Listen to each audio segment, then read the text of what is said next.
Hi, I'm Ben, and I'm currently a MPhil student in the Department of Statistics. In this video, I would like to give you a brief introduction to statistical causal inference. First, I will begin to give you some basic definition on the causal inference and also two motivated examples. Then, I would like to draw your attention to why association does not imply causation. Next, I would like to keep on by giving you the causal inference procedure in randomized experience. Then I will give you a brief introduction to the workshop. And finally, I will end the video by a summary.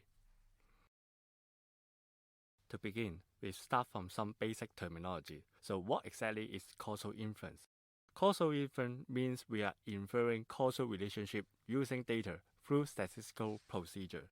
For example, if we want to infer on the question that do students learn better because the class size is small, then we may begin by collecting the relative class size and their performance in class, for example, the exam scores. After that, we will prefer to implement a hypothesis testing to see if the student is really learn better because of that. On the other hand, we may also be interested in knowing what is the effect of a drug against a disease. And in this case, we are not interested in doing the hypothesis testing, but we are interested to doing some estimation on the effect. For example, the point and interval estimation. First, we'll give you a motivating example in the randomized control trial in New York. And this is one type of causal inference in the medical field. In this study, the researchers want to infer on how the surgeon behavior caused trainee to speed up when they witness a surgical mistake that is caused by a wrong instruction by the surgeon. In reality, we hope that the trainees could always speed up when they treat a surgical mistake because we want to lower the risk of the surgeon as much as possible. However, there may be several reasons that they may choose to not speed up because they may regard the surgeon as the authority. So here is the setting of the experience. First, the student would randomly assign it to either group. One is the encouraged group and one is the discouraged group. In the encouraged group, the surgeon will have a speech like, "Your opinion is important," to encourage the surgeon to speed up later. But on the other hand, the control group would say, "Just do what I say." And after giving an identical wrong instruction to the trainee, then we may proceed to observe whether the trainee in the encouraged group would choose to speed up more than the discouraged group. And if it does, then we can quantitatively conclude that the surgeon behavior does cause the trainee to speed up. And this typical research example will be used in our workshop.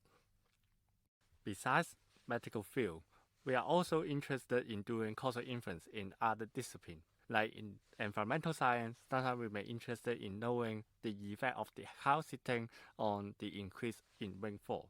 Typically, in the experimental setting, we will choose to randomly seed or not seed a cloud and to see whether the cloud with seeding will have significant increase in the rainfall than the cloud without seeding.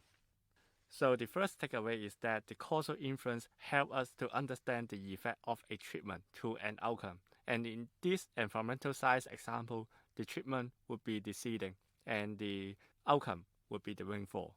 There's also a remark is that this real dataset will be used in real data analysis during the workshop. So it seems that drawing causal inference is simple because we just do data analysis on the data we collected. However, it's not true because doing causal inference actually requires more attention to the relationship between the treatment and the outcome. And here is a typical counterexample. So in this dataset, it seems that people wearing sunglasses tend to eat ice cream at the meantime. So it seems that the treatment eating ice cream has a positive effect on our outcome, that is, wearing sunglasses. However, it's not true because we have missed a confounder here, and the confounder in this case is the sun. because people tend to eat ice cream because they want to against the high temperature, and they wear sunglasses at the meantime because they want to against the sunlight. And so in this uh, data set, we can the effect we measure actually consists of both the causal effect and the association effect. And we can only conclude that eating ice cream is associated with wearing sunglasses.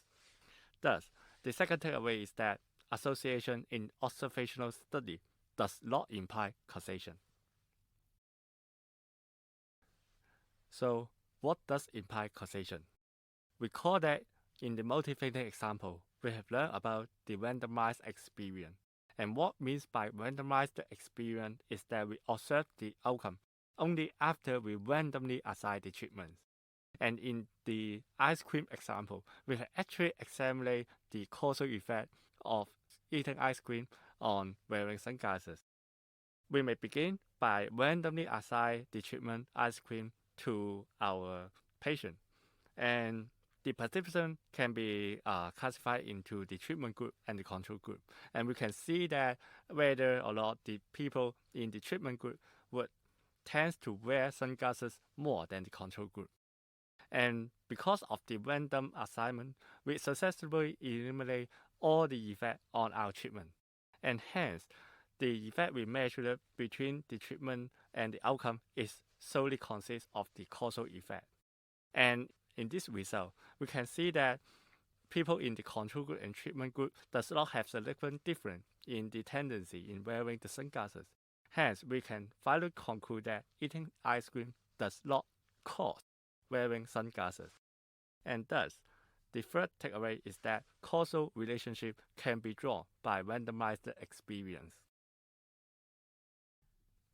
I would like to emphasize that the previous demonstration is just some basic definition to what causal inference is. And in the workshop, we will give you more fruitful and detailed examples and methods to actually conduct randomized experience in your research. In the workshop, we will begin by giving you a formal framework on causality. Next, I will teach you the precise statistical methods to draw causal inference in randomized design. For example, the features exact p-value and also the layman's repeated sampling based estimation. More importantly, examples will be given, including but not limited to the experimental design of real-life research study, statistical analysis to real dataset, and the data analysis and visualization using R.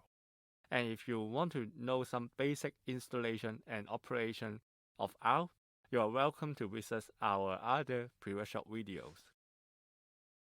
As a summary, causal inference aims to understand the treatment effect on an outcome. Second, doing causal inference can be difficult because association does not imply causation due to confounding.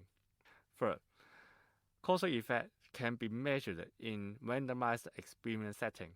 And we hope that this workshop will be helpful to you if you are interested in the research study about doing statistical analysis using experimental data, drawing causal inference with statistical evidence, or you want to know some statistical procedures of feature exact p-value or layman's estimation.